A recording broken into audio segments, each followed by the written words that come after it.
Good morning. So, hope that you guys are doing great. My plan for today is to make a quick 5-minute video to show you how to access the Raspberry Pi by way of using a software called Putty and VNC Viewer. The purpose is so that you will not always have to be next to your Raspberry Pi. You can access it from a computer that's away from home or a laptop that is like in a different room as your Raspberry Pi. Okay, so as mentioned, we're going to be using two softwares, one of which is called Putty. So I'm going to get it from putty.org. You can download it here. So you would get the executable file, open and install. The other one that we would need is called VNC Viewer.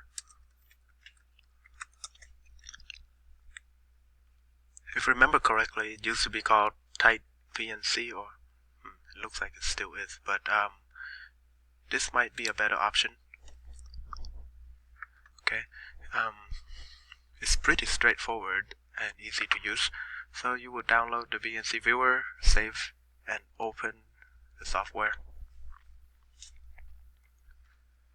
So let's do Putty first.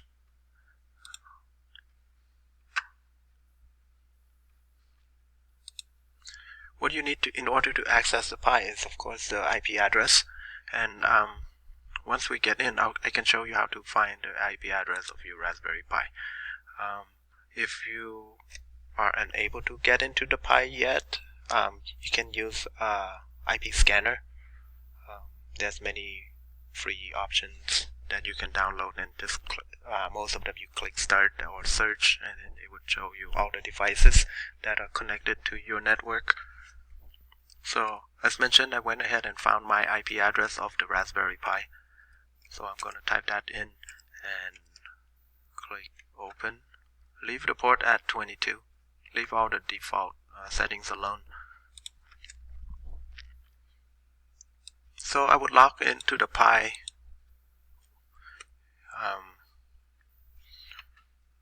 I've left the login, the default username, password as default.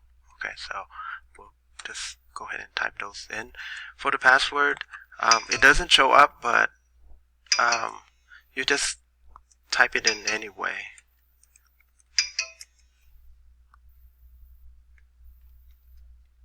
And then hit enter. Okay, so I'm in my Raspberry now.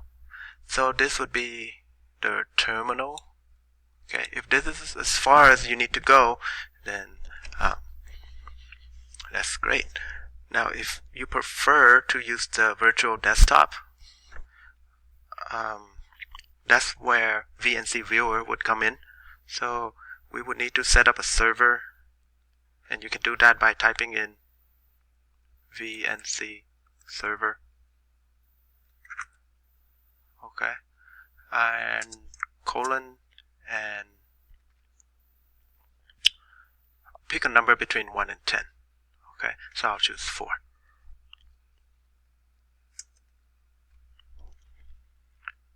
Okay, so we've set up the connection from VNC Viewer. Okay, so our VNC Viewer is ready to view the desktop here.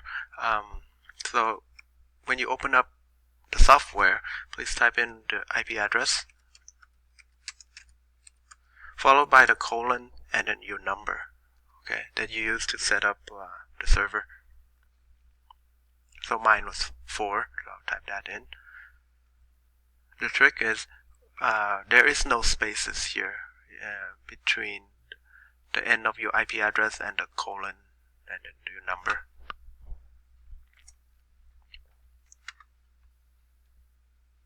Okay, so you can log in the same way you did using Putty.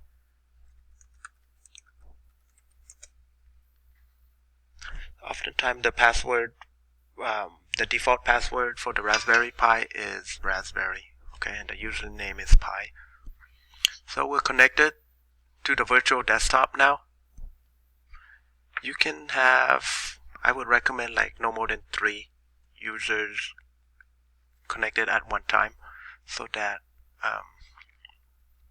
you can work more efficiently, because the processor of the speed of the Pi is quite low, due to the fact that it only costs around $40. So here you're in the virtual desktop, and here would be your terminal. Okay, so this looks very similar to what you saw with Putty. Okay, just in case here, if you wanted to find the IP address of your Raspberry Pi, you would type in ifconfig and hit enter, and it would show you the IP address. The last thing I wanted to show you was, now let's say you're done working, you're done coding, there's all sort of like a programming software here. You can code in Python, Scratch, and I believe that's like some sort of music coding software. So let's say you're done.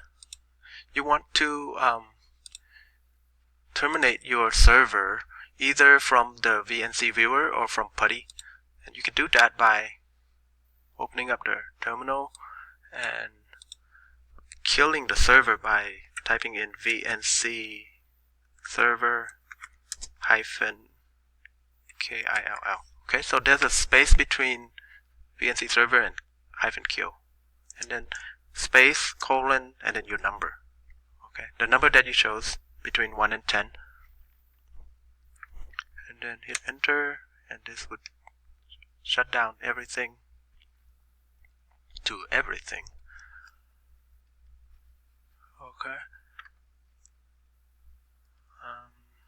So if it attempts to reconnect, it would not be able to. So now, the other way was you could have easily typed it in here too. VNC server. It's already been killed, so this. Let's see what message it'll give me. Okay, so it couldn't find the server because I've already terminated it in VNC Viewer. Okay, so that's all I have to show you for now. If you have any questions, please feel free to send some feedback, comments. Have a great rest of the day.